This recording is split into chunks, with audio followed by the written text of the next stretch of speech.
Today I'm going to be, wait, let me make sure I know how to think of my taste. Yeah, I don't. Today I'm going to be bringing you guys along while I go book shopping at my favorite Barnes & Noble. I am so grateful to say this. I've been to many Barnes & Noble and this has stayed my absolute favorite one I have ever been to. This is the one that's based in Seattle. It's Northgate something. I'll put the address on the screen, but I love it. It's 2 stories and I know this Barnes & Noble like the back of my hand at this point. I'm so excited to go browse around. I'm not too sure how many I should allow myself to buy. Maybe 2 at the max 3. I have 2 little sisters and I brought them along for a day in Seattle and I was like, do you guys want to go to a bookstore? And they were like, oh yeah. One of them is a book girly like us. The other one, I'm trying to convince her to be a book girly, but they're excited, I'm excited, and the weather is absolutely perfect. It's going to be a good day.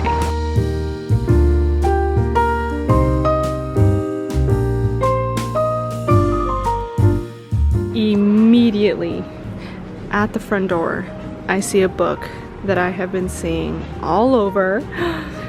Dare I? I love that they have many copies right here. I have been waiting for them to come out with this book in paperback. Oh my gosh, I wasn't planning on this book. I haven't read an Emily Henry book this year. I read 2 last year and they were both 5 stars. Funny Story and Happy Place. I've heard mixed things about this one. I think it's a little bit more like a contemporary more than a romance. And I think that's what people didn't like or were expecting.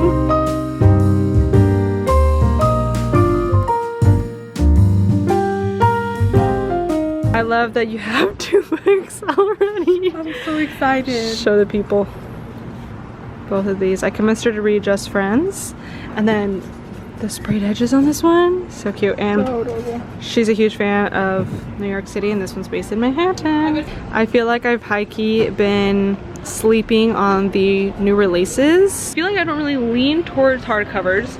Now I am, and I also just like don't know what's good. But I've been seeing a lot of good things about like The Burning Side or family drama, and now I'm like, okay, I need to look at this section and like do my research because I'm sure there's a ton of really good books in this area that I never would have known if it weren't for social media and if it weren't for social media. I do already have 2 books. Very quick. I haven't even really stepped foot into the store yet, but we're having fun already.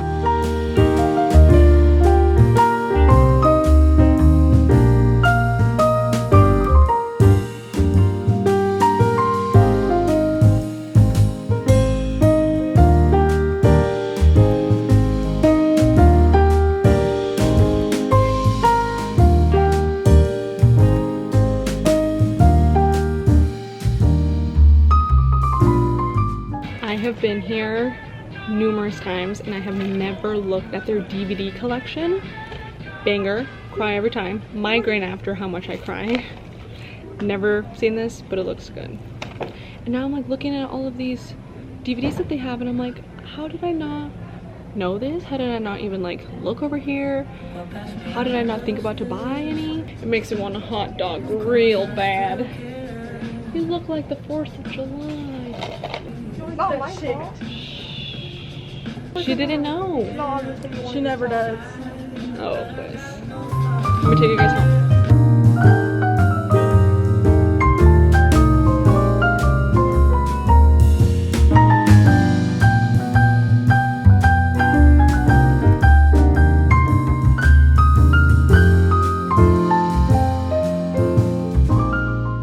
I have been really interested in reading a Carly Fortune book this summer. I don't know if I should, and if I should just focus on my physical TBR and then pick them up next year, because she has a lot of books. And I mean, luckily this Barnes & Noble has a lot of books. And I don't know if I should go from first book and make my way through, or if I should just read One Golden Summer.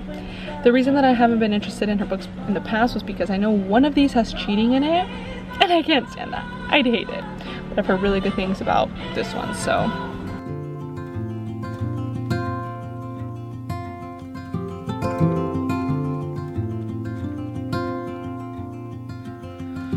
Close to violet on a Sunday,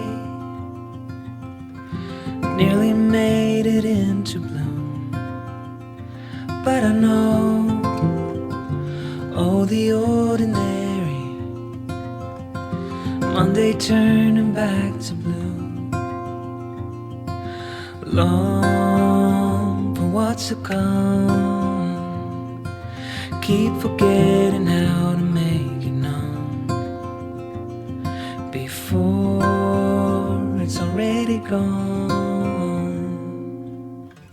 Full of post-its in the ceiling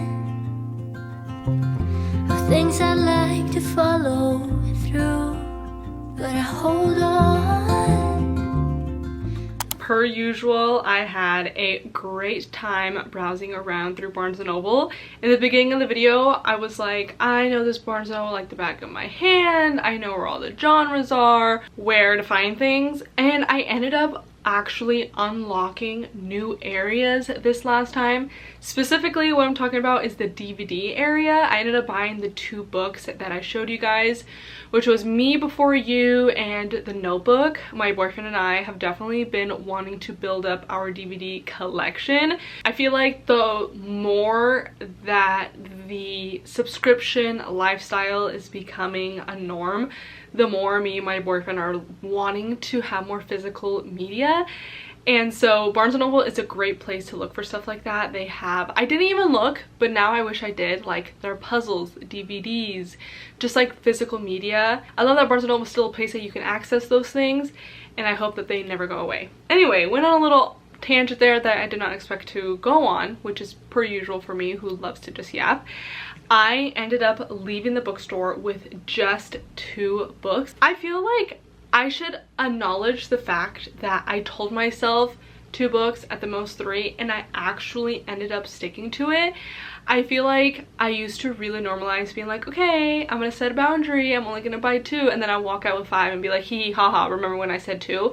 But it's like, no, I should be able to tell myself no, and that has been the lesson for myself this year, is telling myself no more with like impulses, and book buying has definitely been one of those ones that I've been learning. So I'm so proud of myself that I actually only ended up buying 2, and they were the 2 that I found immediately when I stepped foot into the bookstore, which is Great Big Beautiful Life by Emily Henry. A lot of people didn't end up liking this book as much as her other ones, and I hear it's because it's more of a contemporary fiction than a contemporary romance, and as someone who has been wanting to branch out to other genres, that sounds perfect for me. I have really been wanting to dive into contemporary and literary fiction. I can't tell if my camera is out of focus or if it's my eyes.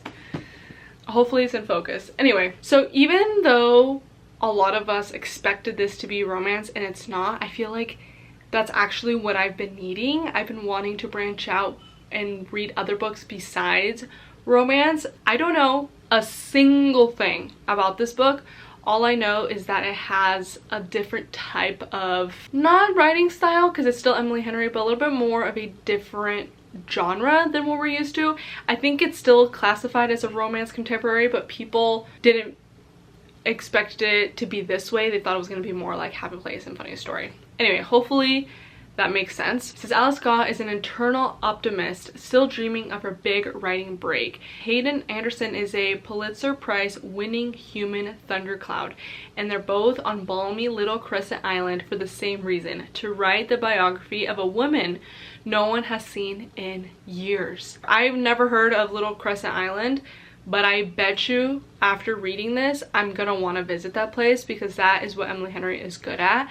Never thought about Maine until I read about Happy Place. Now I wanna go to Maine. Super excited, especially because I have been wanting to buy this book this year, but I keep telling myself no because I was waiting for the paperback and it is finally out. I was like this close on just buying the hardcover because I have her other hardcover books, but I was just wanting her paperback, and especially because I don't have an Emily Henry book on my TBR, and I feel it in my soul that I need to read an Emily Henry book.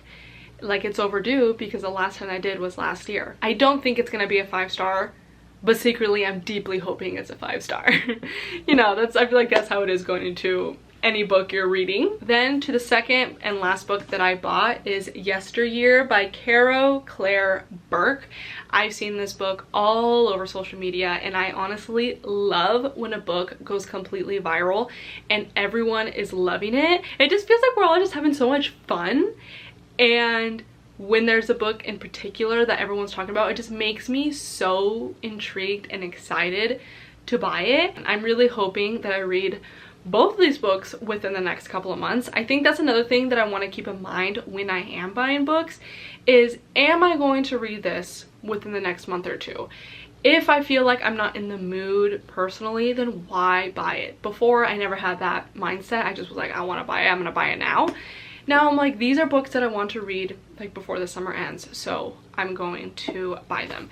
This is a book about a trad wife influencer, or more like a influencer promoting that she lives a trad life world when she really doesn't. I think she's like lying to the public, because then this fun like time travel warp thing happens where she ends up getting taken into the past, where she is forced to live that trad life persona that she has been like advertising to the public.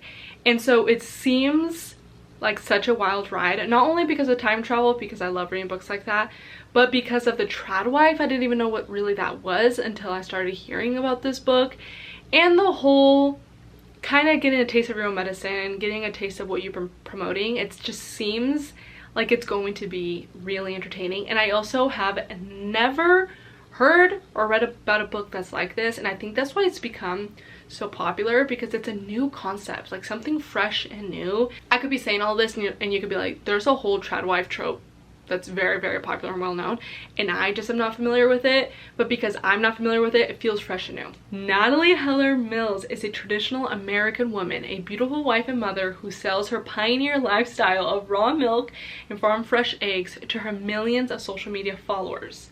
Her farmhouse is charmingly rustic, her husband a handsome cowboy. I haven't even read this far into it, so this is fun for both of us. Her 6 children, each more delightful than the last. So what if there are nannies and producers behind the scenes? Her kitchen is hiding industrial grade fridges and ovens, and her husband is the heir to a political dynasty, until one morning she wakes up in a life that isn't hers. Her home, her husband, her children, they're all familiar but wrong. Her kitchen is warmed by a sputtering fire rather than electricity. Those are the 2 books that I bought on my Barnes & Noble trip. This is your sign to either pick up the book that's right by your side that you're ignoring, finish your physical TBR, or to cut yourself some slack and buy a book. I'm giving you guys mixed signals. Do whatever you'd like. If it's reading and having fun and not harming anyone, I don't see an issue with it. Anyway, that is going to be it for today's video. Thank you so much for watching, and I'll see you guys in the next one. Bye bye.